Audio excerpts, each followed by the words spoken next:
जय जिनेन्द्र। अभी तक हमने छड़ाला की जो द्वितीय ढाल थी, पहली ढाल हमारी कंप्लीट हो चुकी है। छड़ाला की जो द्वितीय ढाल थी उसके हमने क्या कुदीप तक का स्वरूप, मिथ्या दीप का स्वरूप जान चुके थे। अब हम आज देखते हैं कुधर्म और गृहीत मिथ्या दर्शन का लक्षण। इसके पहले आप लोगों ने अभी तक इस चैनल को सब्सक्राइब नहीं किया है, कमेंट नहीं किया है, जो आपकी जिज्ञासा हो वह कमेंट में डालें, लाइक नहीं किया है, शेयर नहीं किया है तो सभी ग्रुपों में शेयर करें, अपने मित्रजनों को शेयर करें, जिससे वह भी इसको समझ सकें, उनको गुरु कुदेव आदि का क्या कर सकें, अच्छे से उनको जान सकें कि हमें किनको मानना चाहिए, किनको नहीं मानना चाहिए। चलिए आज हम कुधर्म और गृहीत मिथ्या दर्शन का लक्षण समझते हैं। 11वें छंद, इसके पहले जो कुदेव का लक्षण था उसमें हमने 10वें छंद की लास्ट लाइन और 11वें छंद की पहली लाइन देखी थी। अब इसमें 11वें छंद की लास्ट लाइन कुधर्म के लक्षण में और 12वां छंद पूरा हम देखेंगे। चलिए शुरू करते हैं। हाथ जोड़ ले, किताब निकाल लें। रागादि भाव हिंसा समेत दर्वित तिस थावर मरण खेत, जे क्रिया तेने जानऊ को धर्म, तेन सरदे जीव लहे असर्म, या कुगृहीत मिथ्यात्व जान, अब सुन गृहीत सो है अज्ञान। चलिए अब यहाँ पर देखते हैं। राग आदि भाव हिंसा समेत, जो राग आदि अर्थात राग और द्वेष आदि भाव हिंसा समेत अर्थात सहित, जो राग और द्वेष आदि भाव हिंसा से सहित हैं। राग द्वेष आदि भाव हिंसा कैसी? हमने अंदर ही अंदर क्या कर ली? भाव हिंसा कर ली। हमने सोचा इसको मारना है, मैं ये हूँ, एक दूसरा व्यक्ति है, अब इसको मैं कल मारूंगा, तो हमने क्या कर ली? अभी ही भाव हिंसा जो कर्म में अपने बांध ली और उसका हमारे लिए दोष लग गया। अब हम उसको करें या नहीं करें वो उससे मायने नहीं रखता, लेकिन हमने सोचा तो ये हमारे लिए भाव हिंसा का क्या लग गया? फल, अर्थात उसका कर्म बंध हो गया। द्रवित स्थावर मरण खेत, त्रस स्थावर, त्रस कौन? 2 इंद्रिय, 3 इंद्रिय, 4 इंद्रिय, 5 इंद्रिय, स्थावर पृथ्वी कायक, जल कायक, अग्नि कायक, वायु कायक, वनस्पति कायक, मरण खेत, उन जीवों को मारने की क्या?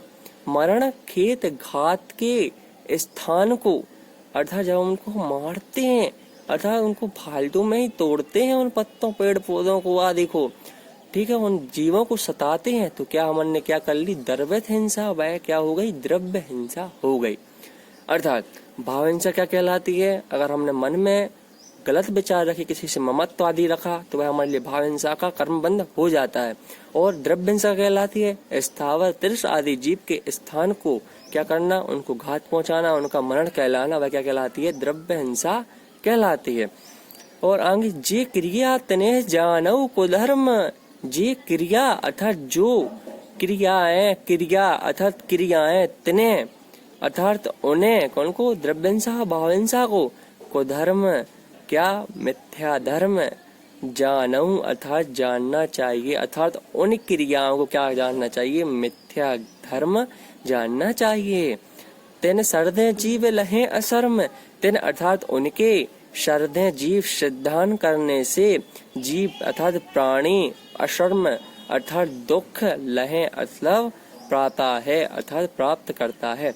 सीधी सी बात है, जो राग द्वेष आदि भाव से क्या कौन सी हिंसा करता है? भाव हिंसा करता है। और स्थावर त्रिस आदि कायक जीवों को मरण या उनके स्थान को घात पहुंचाने को क्या? द्रव्य हिंसा करता है। अर्थात और उन जो क्रियाएं हैं वह दोनों क्रिया के लिए क्या जानना चाहिए? मिथ्या ज्ञान को धर्म जानना चाहिए। तेन सर्दे जीव लहे असर्म, अर्थात उनको जो करता है वह क्या करता है? बहुत ही अत्यंत दुख को प्राप्त हमेशा करता रहता है। याकू गृहीत मिथ्यात्व जान, याकू मतलब इस कुगुरु कुदेव और कुधर्म के सिद्धांत को ही मिथ्यात्व जान अर्थात मिथ्यात्व जाना चाहिए। लोग बाग कहते हैं मिथ्यात्व कहलाता क्या है? मिथ्यात्व यही तो कहलाता है कुदेव, कुधर्म और कुगुरु, इन सब की क्या करना? सेवा करना, उनका श्रद्धान करना, उनकी बात को मानना, राग आदि देश भाव करना, क्या राग आदि देश हिंसा करना, भाव हिंसा करना, पृथ्वी का जल का अग्नि का वायु का वनस्पति का 2 इंद्रिय 3 इंद्रिय 4 इंद्रिय विकलात्र त्रस स्थावर इन जीवों क्या करना? घात करना, यही कहलाती है द्रव्य हिंसा।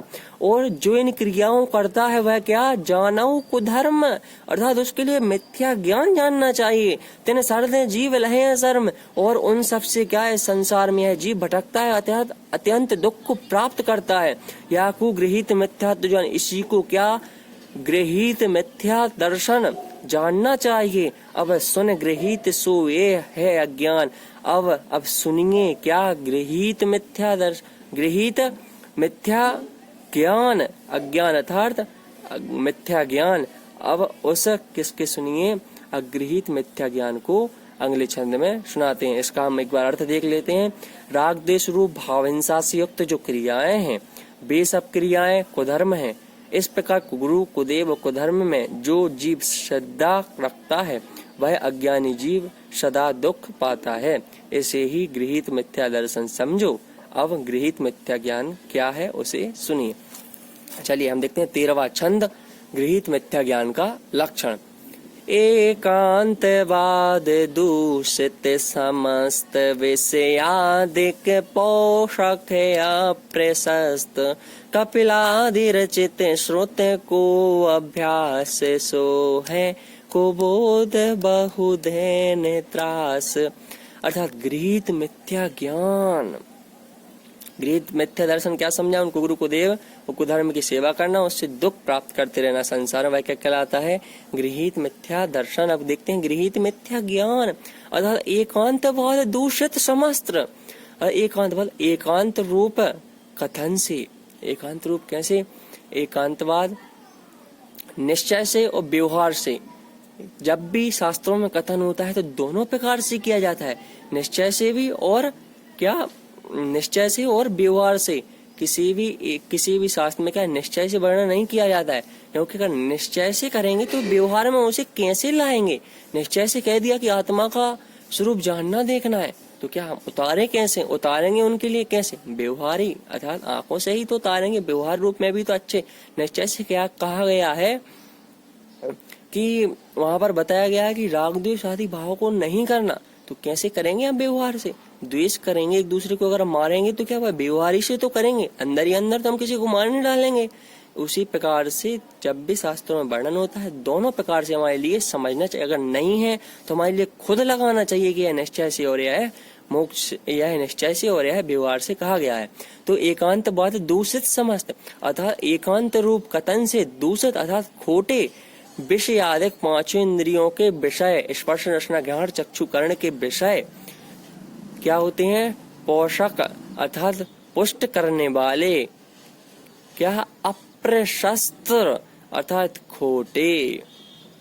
यहाँ पर क्या समझा कि एकांत बाल दूषित समस्त, जो एकांत रूप से कथन कहे गए हैं, खोटे कथन कहे गए हैं, जो समस्त अर्थात सभी कथन जो कहे गए हैं, विषयादिक अर्थात पांच इंद्रियों के जो विषय आदि के क्या पोषक अप्रशस्त पुष्ट करने वाले, खोटे अर्थात उनमें जो लगाने वाले होते हैं, वह जो कहे गए हैं, जो लिखा गया है, उनको पढ़ा गया है हमारे द्वारा, वह क्या कपिलादि रचित सुत को अभ्यास, कपिल आदि के द्वारा बनाए हुए हैं रचित सुत को अभ्यास अर्थात श्रुत वह शास्त्रों का अभ्यास, पठन, पढ़ना, पढ़ाना, सुनना, सुनाना।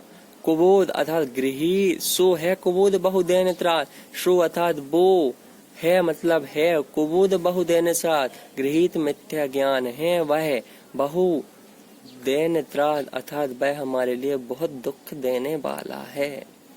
कपिलादि रचित श्रुत को अभ्यास कैसे, कपिलादि रचित कौन कहलाते हैं, कपिलादि मुनि, जो क्या होते हैं, जिन्हों नग्न वेशधारी नहीं होते, जो कोई पंडित होता है वह क्या अपनी बात स्वयं लिख देता है शास्त्रों में, वह हमारे लिए क्या पढ़ने के लिए आ जाते हैं। इसलिए हमारे लिए बात किनकी माननी है, अच्छी बात तो हमारे लिए वही ग्रहण लगते है जो हमारे लिए अच्छी लगती है। लेकिन अगर कोई सी किताब में क्या उल्टी बात, हमारे लिए पांचों इंद्रियों को जो विषय भूत हैं उसमें क्या पुष्टि अर्थात उसमें लगाव रखने की कहीं पर बात की जाए, जो एकांत रूप से कथन हो, वह खोटा लगे, हमारे लिए विषयों की अभिलाषा रखने वाला हो, उनको पुष्ट कराने वाला हो, खोटे अर्थात खोटे हमारे लिए क्या, उन शास्त्रों को जो किसी प्रमाणिक मुनिराजों द्वारा नहीं लिखा गया है, जो मुनिराज जो प्रसिद्ध मुनिराज आदि हुए हैं, जो पहले के आचार्यों द्वारा प्रणीत नहीं है, उनके लिए क्या हमारे लिए नहीं पढ़ना चाहिए था? उन शास्त्रों की बातों को पढ़ें तो वह क्या लिख रहे हैं, लेकिन उनकी बात को अमल नहीं करना चाहिए। जो हमारे लिए बात अच्छी लगती है, जो आचार्यों ने लिखी है शास्त्रों में, जो पुराने शास्त्र हैं, क्योंकि अभी बहुत से शास्त्र वगैरह आदि छपते हैं, लेकिन उनमें क्या कर देते हैं, वह एकांत रूप से कथन कर देते हैं, पांचों विषयों की अभिलाषा रख देते हैं, इससे प्राणी क्या भटक जाते हैं और उसके मन में क्या गलत विचार आदि आ जाते हैं, उसके लिए शंका हो जाती है जैन धर्म में। लेकिन नहीं, हमें उन कपिल आदि मुनि को नहीं मानना है, उनके शास्त्रों को जो उनके द्वारा रचित है उनके लिए क्या नहीं पढ़ना है, उन कपिल द्वारा रचित है। कपिल द्वारा को हम सब भी तो शास्त्र को लिख सकते हैं ना, बना सकते हैं, छपवा के प्रेषित कर सकते हैं, लेकिन हमारे लिए उनके लिए क्या नहीं मानना चाहिए, क्योंकि वह क्या है, सो है कुबोध बहुदैन त्रास, वह गृहीत मिथ्या ज्ञान है, और उसको अगर हम क्या धारण करेंगे तो क्या इस संसार में त्रास तथा अत्यंत दुख को क्या बहुदैन त्रास अत्यंत दुखों को प्राप्त करेंगे। इसलिए हमारे लिए वह मिथ्या ज्ञान आदि को नहीं पढ़ना है, न उनकी बातों को अमल नहीं करना है। एक बात देख लेते हैं, जो एकांत पक्ष से दूषित है, अर्थात जो एकांत में बात कही जाने से क्या दूषित है, वह हमारे जानने योग्य मानने योग्य नहीं है, और जो विषय वासनाओं के पोषक होने से निंदनीय है, ऐसे राग द्वेष अज्ञानी जनों के द्वारा रचे गए शास्त्रों का अध्ययन करना गृहीत मिथ्या ज्ञान है। यह बहुत दुख देने वाला मिथ्या ज्ञान है, इसलिए हमारे लिए इसको कभी भी नहीं पढ़ना चाहिए। हम लोगों ने आज कुधर्म और गृहीत मिथ्या दर्शन और गृहीत मिथ्या ज्ञान का लक्षण पढ़ा। अगर आप सभी लोगों ने अभी तक इस चैनल को सब्सक्राइब नहीं भेजा हो, क्योंकि यह सब चीज दूसरों को बताने के लिए बहुत जरूरी है। यह संसारी प्राणी इसी में भटक रहा है, कुगुरु आदि कुदेव आदि कुधर्म आदि को क्या मान रहा है, गृहीत मिथ्या ज्ञान को शास्त्रों को पढ़ रहा है, गृहीत मिथ्या दर्शन को क्या अपना रहा है, इसलिए हमारे लिए उनको नहीं पढ़ना है। यह सभी लोगों के लिए बताएं, शेयर जरूर करें, और आपकी जो भी जिज्ञासा हो कमेंट के माध्यम से करें। आप सभी के लिए पुनः जय जिनेंद्र, धन्यवाद।